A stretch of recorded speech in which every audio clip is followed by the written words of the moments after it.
I stood in the rain outside 247 Riverside Drive, staring at the house I bought 12 years ago. The brownstone looked exactly as I remembered it, elegant and imposing, but the woman who answered the door was unrecognizable. She wore a threadbare gray uniform, 2 sizes too large, and her hands were raw and bleeding from scrubbing.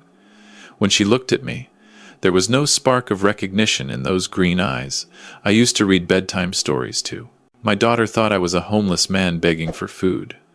She pressed a stale dinner roll into my palm and whispered for me to leave before her mistress saw.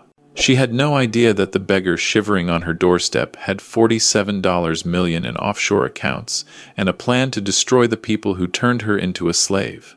My name is Richard Castellano. I am 67 years old. For the past 12 years, the world believed I was either dead or had abandoned my family to work in war zones. They were half right. I did work in war zones, performing surgery in refugee camps across Sudan, Somalia, and the Congo. But I never abandoned anyone. I left to secure our future, to build a fortune through medical consulting that would ensure my daughter Emily would never struggle. I sent money every month, $15,000 without fail, wired directly to the account I set up for her care. I bought this $4 million brownstone in Manhattan before I left, putting it in an irrevocable trust with Emily as the sole beneficiary. I thought I had protected her. I was wrong. The night I returned to New York, the temperature had dropped to 28 degrees. Ice formed on the Hudson River, and the wind cut through my thin jacket like surgical steel. I had flown in from Nairobi that morning, but I did not go straight home. First, I needed to see the truth with my own eyes. I needed to look like a man who had lost everything, so I bought clothes from a Goodwill store, a torn coat that smelled of mothballs, boots with holes in the soles. I rubbed dirt on my face and let my gray beard grow wild during the 20-hour flight. I needed them to see a broken man, not the surgeon who used to command operating rooms at Columbia Presbyterian. I climbed the stone steps, my heart hammering against my ribs. I rang the doorbell. The brass plate beneath my finger was new, polished to a mirror shine. It read the Blackwood Residence. Blackwood. That was my brother's name, Thomas Blackwood. He had taken my late wife's maiden name after marrying Victoria, a woman with more ambition than conscience. The door opened a crack.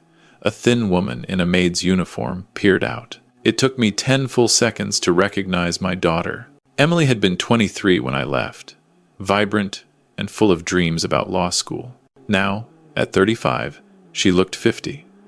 Her hair was pulled back in a severe bun, and her cheekbones jutted out from her gaunt face.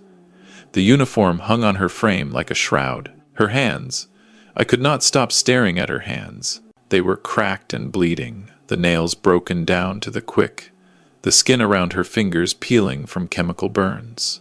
"Can I help you, sir?" Her voice was barely a whisper, hoarse from disuse or fear. I opened my mouth to say her name, but the words stuck in my throat. This could not be my Emily. My Emily laughed like wind chimes. My Emily used to debate philosophy with me over Sunday breakfast. This woman looked at me with the hollow eyes of someone who had forgotten how to hope. "I'm sorry," I managed to croak. "I'm just cold. I was hoping." "Emily, who is at the door?" The voice came from inside, sharp and commanding. A woman appeared behind my daughter, tall and elegant in a silk robe that probably cost more than most people's monthly rent. Victoria. I recognized her from the photos Thomas had sent years ago. She had aged well, thanks no doubt to expensive procedures.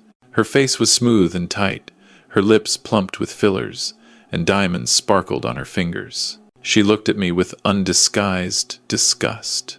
A vagrant. "Emily, why did you open the door? You know we don't encourage these people." "I'm sorry, ma'am." Emily's shoulders hunched. He looked cold. I thought, "You're not paid to think." Victoria's hand shot out and grabbed Emily's wrist, twisting it. Emily gasped but did not cry out. She had learned not to. "Get back to the kitchen. The dishes from dinner are still in the sink, and if I find a single spot on the crystal, you'll sleep in the basement again." "Yes, ma'am." Emily turned to leave, but before she did, she reached into her apron pocket and pulled out a small bread roll. She pressed it into my hand, her fingers ice cold against my palm. "Please take this, sir. It's all I have. There's a shelter on 82nd Street. They'll help you." The door slammed shut. I stood there in the freezing rain, holding the bread roll. It was hard as a rock, stale, probably days old. This was what my daughter ate. This was what she had to offer a stranger because she still had kindness left in her soul despite everything they had done to her. I put the bread in my pocket. I did not eat it. I would keep it as evidence, as a reminder of what they turned her into. I walked down the steps and around the corner to where my attorney, Gerald Hammond, waited in a black sedan. I climbed into the warm interior, and Gerald handed me a towel. "Did you see her?" he asked. "I saw her." My voice sounded dead even to my own ears. "She's a prisoner in her own house, Gerald. My daughter is a slave." Gerald pulled out a tablet and opened a folder. "We subpoenaed the bank records like you asked. The trust has been sending $15,000 a month to the designated account for 12 years. That's $2.16 million, Richard. All of it went to account number 4782 to 0395, registered to Victoria Blackwood." "Not Emily?" "Not Emily. Victoria intercepted it. Every single transfer. She was listed as Emily's guardian on some forged power of attorney documents. We're still tracking down how she managed that, but it looks like she claimed you were deceased and had herself appointed as trustee." I felt my jaw clench. So Emily never saw a penny. Worse than that. Gerald swiped to another document. "We found hospital records for Sophie Chen Castellano, your granddaughter." I froze. "What?" "Emily had a daughter 10 years ago. Sophie. The father is not listed on the birth certificate, but medical records indicate Emily was a single mother. Sophie was diagnosed with acute lymphoblastic leukemia at age 7. She's been in and out of Columbia Presbyterian for 3 years. Leukemia. The word felt like a stone in my mouth. Treatment costs. About $400,000 a year. Insurance covered some. But there were gaps. Experimental treatments. Special medications. According to the billing department, someone has been paying cash for those gaps." "Victoria?" That's what she told Emily. But when I checked the actual hospital financials, guess what I found? I already knew, but I needed to hear it. "Tell me." "The Castellano Medical Trust has been paying the bills automatically. You set it up before you left, remember? Any medical expenses for direct descendants would be covered in perpetuity. Sophie's treatment has been fully paid for by your trust since day one. Emily doesn't owe anybody a dime." I looked out the window at the brownstone. Lights glowed warmly in the windows. I imagined Victoria inside, probably sipping wine in front of a fireplace, while my daughter scrubbed floors in the basement. While my granddaughter, a girl I had never met, fought cancer. "They told her she was drowning in debt," I said quietly. "They told her the treatment would bankrupt them if she didn't work to pay it off. It's extortion, Richard. It's fraud. It's false imprisonment. We have enough to put them away for 20 years. No." I unbuttoned the shabby coat, revealing the expensive suit I wore underneath. 20 years isn't enough. I don't want them in prison, Gerald. I want them destroyed. I want them to lose everything they stole. I want them humiliated in front of everyone they've tried to impress. I want them to know what it feels like to have nothing. Gerald smiled, a thin, predatory smile. "Then we need them to commit one more crime. We need them to sell something they don't own. The house." "Exactly. If we can get them to sell the brownstone, they'll be committing grand larceny on a massive scale. The house is worth $8 million now. We create a shell company, make them an offer they can't refuse, and when they sign those papers, we have them." I pulled out my phone and opened the audio file from the listening device I had planted under the kitchen table during my brief visit. I had slipped it there while Victoria was distracted, stuck to the underside of the marble countertop with industrial adhesive. I pressed play. Victoria's voice filled the car, crystal clear. "Did you see that pathetic old man? He looked like he hadn't bathed in weeks." My brother's voice responded, slurred from expensive scotch. "Another beggar. This neighborhood is going downhill, Vic. We should sell before property values drop." "We should sell anyway, Tommy. I'm tired of this house. I want something in the Hamptons. something with a view. We could get 8 million easy for this place. What about Emily?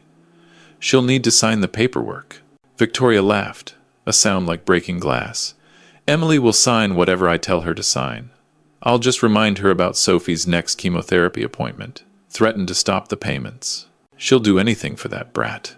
She better. I'm not paying another cent for that kid. It's not even our responsibility. Of course it's not. That's why Emily works for free. She's paying us back, Tommy. She's paying us back for every dollar we've spent on her precious daughter. There was the sound of glasses clinking. To stupid people, Thomas said. May they always be easy to exploit. I turned off the recording. Gerald's face had gone pale. They're using a child's life as leverage, he said quietly. Yes. And tomorrow, we're going to give them exactly what they want. Set up the shell company. Make the offer. 8 million cash. Quick close. Tell them the buyer is a foreign investor who wants privacy. They'll be so blinded by greed they won't ask questions. And Emily? Emily will be free. But first, she needs to know her daughter is safe. Get me into Columbia Presbyterian. I want to see Sophie tonight. The hospital at midnight was a different world. Quiet, except for the beeping of monitors and the soft footsteps of night nurses. I wore scrubs I had borrowed from a colleague who still worked here, and I carried a tablet like I belonged. Nobody questioned a doctor walking through the halls at night. I found Sophie's room on the pediatric oncology floor. Room 847. She was sleeping when I entered.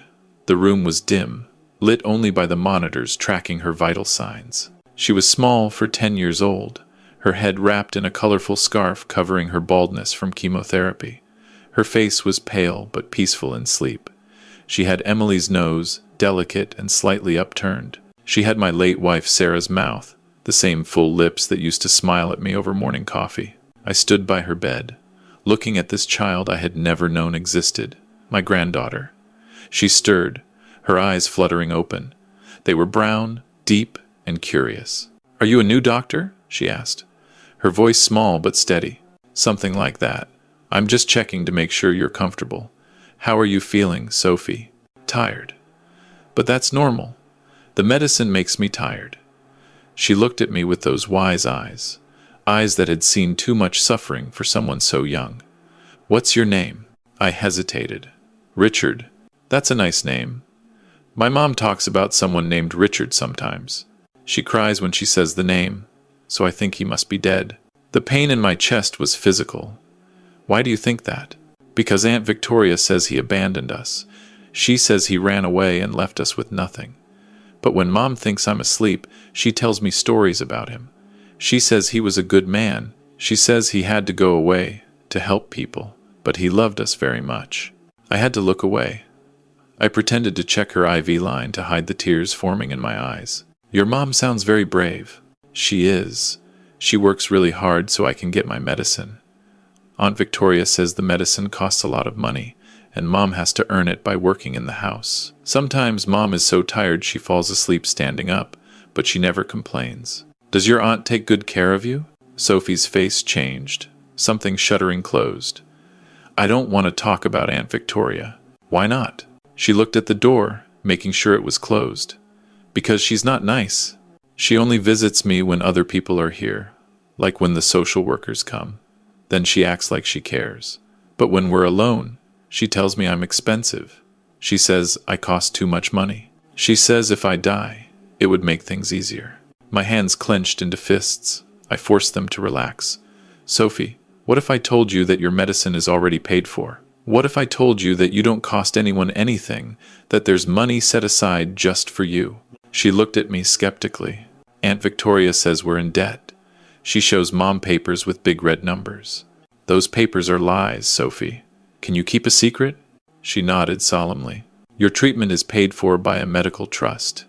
It's been paid for since the day you were born. Nobody is going into debt for you. Your aunt has been lying to your mother to make her work." Sophie's eyes went wide. "Mom doesn't have to work?" "Not for your medicine. No. But why would Aunt Victoria lie?" "Because some people are cruel, Sophie. Some people take advantage of others when they're scared. But I promise you, that's going to end very soon." I heard footsteps in the hallway. I quickly stood. "I have to go now. But Sophie, I need you to be brave for just a little longer. Can you do that? Yes, sir. Good girl. I reached out and gently squeezed her hand. Her fingers were so small and cold. Everything is going to be okay. I promise. I left the room and walked quickly down the hall before anyone could ask questions. In the elevator, I pulled out my phone and called Gerald. Hire private security, I said, 24/7. If Victoria or Thomas come anywhere near that child, I want them stopped. Consider it done. And Gerald, accelerate the timeline. I want this finished tomorrow. The next morning, Victoria received the offer. I watched through the security cameras Gerald had installed. Tiny wireless devices hidden in the smoke detectors and light fixtures. I saw Victoria's face when she opened the envelope from Meridian Capital Partners. I saw her eyes go wide at the number. $8 million. Cash offer. Close in 48 hours. She screamed for Thomas. He came running, still in his bathrobe, his hair disheveled. Look at this. Victoria thrust the paper at him. $8 million. They want to buy the house. Thomas read it, his hands shaking with excitement. This is it, Vic. This is our ticket out. We can buy the Hampton house. Maybe get that yacht you wanted. We need Emily to sign. The deed is technically in trust for her. We need her to waive her claim. So we threaten Sophie again. Tell her the hospital needs a payment. Victoria smiled. It was a terrible smile, cold and calculating. Better, we tell her Sophie needs an emergency procedure. Something expensive and scary. She'll sign anything.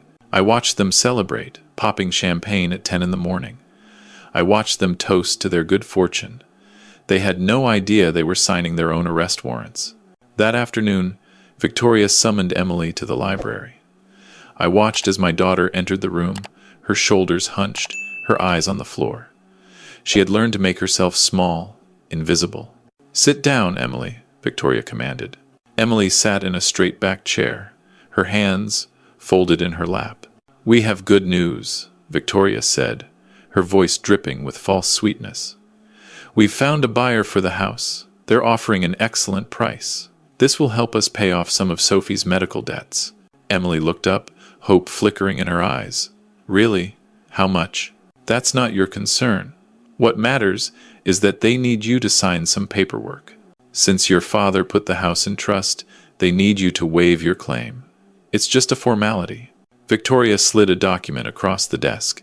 Emily picked it up, reading slowly. This says I give up all rights to the house and the trust. It says I agree that I have no ownership claim. It's legal language, Emily. Don't worry about it.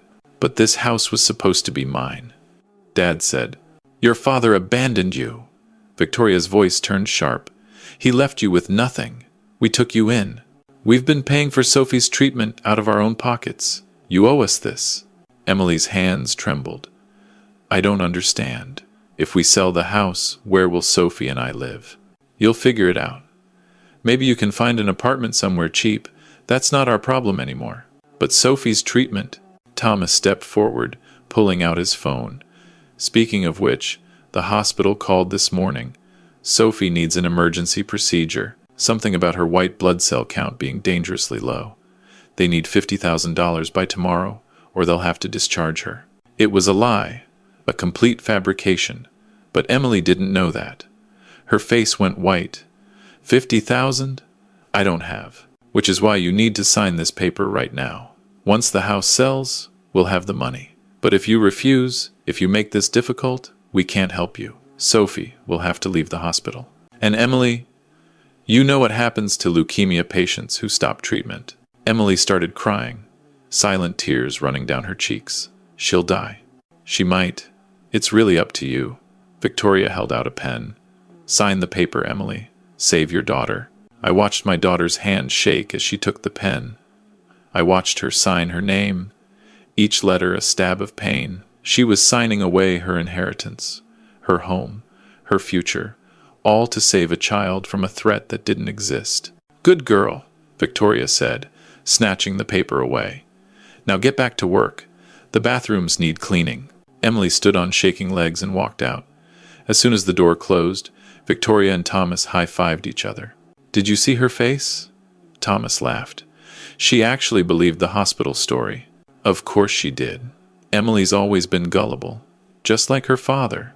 I turned off the monitor. I had seen enough. I pulled out my phone and called Gerald. They have the signature. It's time. The FBI is standing by. We have agents positioned around the block. I've also contacted the Manhattan DA's office. They're very interested in this case. Good. Tell Meridian Capital to confirm the closing. Tomorrow at noon, my office. Your office? Yes. I want them to walk into my world. I want them to see the truth before they see the inside of a cell. I stood up and walked to my closet. I pulled out the Brioni suit I had worn to speaking engagements at medical conferences, navy blue and perfectly tailored. I put on the Patek Philippe watch my wife had given me for our 20th anniversary. I looked in the mirror and saw Dr. Richard Castellano, the man who had performed over 3,000 life-saving surgeries, the man who had built a fortune through medical consulting and smart investments. The beggar was gone, the father had returned, and he was bringing justice with him. The next morning, Victoria and Thomas arrived at the address listed on the closing documents. It was the Chrysler Building, 42nd floor, a suite of offices with my name on the door. They didn't notice. They were too busy congratulating themselves. They walked into the conference room where Gerald waited with 3 other people, 2 FBI agents, and the Manhattan District Attorney herself. Victoria's smile faltered when she saw them. "What's going on?" she asked. "Where's the buyer?" The door behind them closed. I walked in from my private office. I wore my best suit. My shoes were polished to a mirror shine. My gray hair was neatly trimmed. I looked like exactly what I was. A man with the resources to destroy them. Victoria stared at me. Recognition came slowly, her brain rejecting what her eyes were seeing. "Richard?" "Hello, Victoria. Hello, Thomas." I walked to the head of the conference table and sat down. "Thank you for coming." Thomas was shaking his head. "No. No. You're supposed to be dead. You're supposed to be in Africa. You can't be here, but I am here. I've been here for 3 days, watching you, listening to you, recording everything." Victoria's face went from pale to red. "You're the buyer? You set this up?" "I am Meridian Capital. I created the shell company yesterday. The offer was never real, Victoria. It was bait. And you took it." "You can't do this!" She slammed her hands on the table. "That house is legally mine. I have the paperwork." "You have forged paperwork," Gerald said calmly. He opened his briefcase and pulled out a stack of documents. "You filed a fraudulent death certificate for Richard Castellano in 2019, claiming he died in Somalia. You then used that certificate to have yourself appointed as guardian of Emily Castellano, despite the fact that Emily was a legal adult. You forged a power of attorney giving yourself control of the Castellano Trust. I didn't. We have the originals," Gerald continued. "We have your signature on the death certificate application. We have emails between you and a clerk in the Vital Records office. We have the payment you made to have the documents fast-tracked. It's all documented." The district attorney stood up. "Mrs. Blackwood, Mr. Blackwood, you're under arrest for fraud, extortion, grand larceny, and conspiracy to commit kidnapping." "Kidnapping?" Thomas's voice cracked. "We didn't kidnap anyone." "You held Emily Castellano in your home against her will," the DA said. "You confiscated her identification documents. You threatened her daughter's life to force her to work without pay. That's false imprisonment, Mr. Blackwood. It's also human trafficking." Victoria lunged across the table at me. "You bastard! We took care of your daughter. We gave her a place to live." I didn't move. I let her scream at me while the FBI agents pulled her back. "You gave her a place to live?" "Let me tell you what you really did, Victoria. You stole $2.16 million from her. You made her scrub your floors. You made her sleep in a basement. You terrorized her with lies about medical debt that never existed. You used a dying child as a weapon. She owed us," Victoria shrieked. "We raised her." "You raised her?" I stood up slowly. "You tortured her. You starved her. I saw her hands, Victoria. They were bleeding. I saw her ribs showing through her uniform. You didn't raise her. You broke her." I pulled out a phone and played the audio recording. Victoria's voice filled the room. If I die, it would make things easier. Sophie's small voice. She says, I cost too much money. The DA's face hardened. That's abuse of a minor. That's another charge. No, Victoria was crying now, mascara running down her face. That's taken out of context. I didn't mean, you meant every word. I walked around the table until I was standing in front of her. And now you're going to pay for every word, every lie. Every time you made my daughter beg. Every time you made my granddaughter feel like a burden. I turned to the FBI agents. Take them. Thomas tried to run. He made it 3 steps before an agent tackled him. Victoria went limp, sobbing as they handcuffed her wrists. They read them their rights, but I don't think either of them heard. They were too busy realizing their lives were over. As they dragged Victoria past me, she spat at my feet. You'll never prove it. We'll get lawyers. We'll fight this. I smiled. It was not a kind smile. Fight it all you want. I have 12 years of wire transfers showing I sent money you stole. I have hospital records proving Sophie's treatment was fully paid for by my trust. I have audio recordings of you threatening a child. I have video of you assaulting Emily. And most importantly, Victoria, I have that signature. I held up the waiver she had forced Emily to sign. This document proves you tried to sell property you knew you didn't own. You forced Emily to sign under duress. That's not just fraud, Victoria. That's racketeering. That's RICO charges. You're looking at 30 years minimum. Her face crumbled. All the expensive cosmetic surgery couldn't hide the terror anymore. They took her away, and the conference room fell silent. Gerald put a hand on my shoulder. It's done, Richard. You got them. Not yet. There's one more thing I need to do. I went to the hospital. Emily was there, sitting by Sophie's bed, holding her daughter's hand. She looked up when I entered. She stared at me for a long moment, her brain trying to reconcile the beggar from 2 nights ago with the man in the expensive suit. Dad? The word came out as a whisper. Hello, Emily. She stood up slowly, like she was afraid I would disappear if she moved too fast. They said you were dead. Aunt Victoria showed me a death certificate. She said you died of malaria in 2019. I didn't die, sweetheart. I was working. I was saving lives and making money so you would be taken care of. I sent money every month, $15,000. Did you ever see it? She shook her head. Aunt Victoria said you left us with nothing. She said the house had a mortgage and I had to work to pay it off. She said Sophie's treatment was bankrupting them. There is no mortgage. The house was paid in cash. And Sophie's treatment has been paid for by a medical trust since the day she was born. You never owed them anything, Emily. They stole from you. They lied to you. They enslaved you. Emily's legs gave out. She collapsed into the chair, her face in her hands. 12 years. I scrubbed their floors for 12 years. I know, and I'm so sorry I wasn't here to stop it. But it's over now. They're in custody. They're going to prison for a very long time. Sophie had been watching us with wide eyes. Are you the Richard my mom talks about? I knelt down by her bed. Yes, sweetheart, I'm your grandfather. I knew you weren't dead. Mom said you were too stubborn to die. I laughed, a sound I hadn't made in years. Your mother is right about that. Emily looked up, tears streaming down her face. What happens now? Where do we go? The house. The house is yours. It always was. The trust makes you the legal owner. Victoria and Thomas have no claim to it. You can move back in tomorrow if you want. And Sophie's treatment? Fully covered. I've also set up a new fund, just for Sophie. She'll have the best care available. Experimental treatments, specialist consultations, whatever she needs.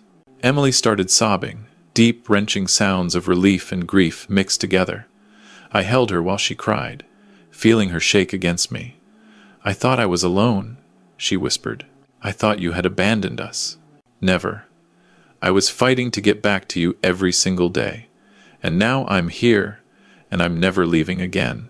3 weeks later, I stood in the doorway of the brownstone and watched Emily walk through her home for the first time as the owner. She moved slowly, touching the walls, running her fingers over the furniture. Everything had been cleaned and repaired. I had hired a team to remove every trace of Victoria and Thomas. Their clothes, their furniture, their photographs, all of it was gone. The house belonged to Emily now. Sophie was with us, thinner but stronger. Her latest round of chemotherapy had gone well, and the doctors were cautiously optimistic. She ran through the house, exploring rooms she had never been allowed to enter before. "Grandpa, this room has a library. Can I pick any book I want?" "Any book you want, Sophie." Emily stood in the kitchen, the place where she had spent so many hours scrubbing dishes and cleaning floors. She opened the cabinets, now fully stocked with food. She opened the refrigerator, filled with fresh groceries. "This is really ours?" she asked. "This is really yours?" She turned to me, tears in her eyes again. "I don't know how to be anything but a maid. I don't know how to just live here. You'll learn, and I'll be here to help you. We'll learn together." The trial was 6 months later. Victoria and Thomas both pleaded guilty to avoid going to trial. Victoria got 25 years for fraud, extortion, and abuse. Thomas got 20 years. They would both be old when they got out, broken and poor. The judge ordered them to pay restitution of $2.16 million plus interest, every penny they had stolen. Not that it mattered. By the time their lawyers were paid, they had nothing left. I attended the sentencing with Emily. When the judge asked if we had anything to say, Emily stood up. "I forgive them," she said quietly. "Not for them, for me. I don't want to carry hate anymore. I just want to be free." The judge nodded approvingly. "But I did not forgive them. I would carry that hate for her, keep it locked away where it couldn't hurt her. Some sins are too great for forgiveness." As we left the courthouse, Emily took my hand. Sophie was on my other side, her hair growing back in soft brown curls. "What do we do now?" Emily asked. Now we live. Now we make up for lost time. Now we build the life we were always supposed to have." We walked out into the sunshine, leaving the darkness behind us. I learned that the cruelest prisons are the ones built by people we trust. I learned that some people will exploit kindness until there's nothing left. But I also learned that it's never too late to fight back, to reclaim what was stolen, to rebuild what was broken. If you're trapped by someone's lies, if you're told you owe a debt you don't owe, if you're working to pay for something that's already paid for, investigate. Question. Fight. Because the truth is a weapon, and justice, though delayed, is always waiting to strike back.